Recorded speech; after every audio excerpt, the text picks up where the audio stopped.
नमस्कार मित्रों, जन्म कुंडली में आयु का विचार कैसे किया जाता है। तो इसके मतलब जब महर्षि पाराशर मतलब बृहद पाराशर होरा शास्त्र में उनकी और उनके एक शिष्य हैं मैत्रेय ऋषि, उनकी संवाद चल रही थी।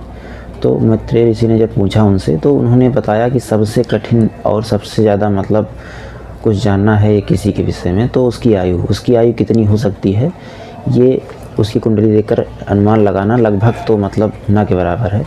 लेकिन फिर भी उन्होंने कुछ सूत्र बताए हैं जिससे आप अनुमान लगा सकते हैं। लेकिन अगर अल्पायु योग है तो उपायों के द्वारा और कई मतलब तरीक़ों से जो है वो नष्ट मतलब परिहार हो जाता है, या फिर उपायों के द्वारा उसे ठीक भी किया जा सकता है आयु को। ठीक है, तो पहली तो अल्पायु योग की श्रेणी ये होती है कि सप्तम भाव में कई पापक ग्रह आके बैठ जाएं, राहु, शनि, केतु, मंगल, और इसी के साथ जो है सप्तम भाव का जो अष्टम भाव का जो स्वामी है ये जा कर के अपने से छठे आठवें हो जाए। छठे आठवें मतलब या तो लग्न में बैठ जाए या फिर जो है तृतीय में जा कर के बैठ जाए।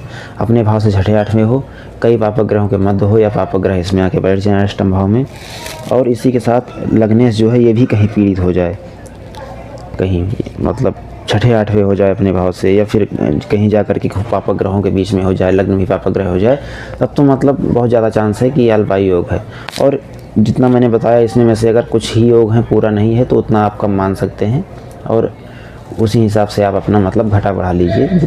जितना मैंने बताया सारा है तो अल्पायु योग की मतलब ज़्यादा चांस है, उससे कम है तो कम है। लेकिन अल्पायु योग को मतलब कई उपायों से, भगवान शिव के महामृत्युंजय मंत्र के जाप से और ऐसे कई प्रकार के उपाय हैं, अष्टम भाव के स्वामी और लग्न भाव के स्वामी के उपाय से आप इसको ठीक भी कर सकते हैं। ठीक है, धन्यवाद।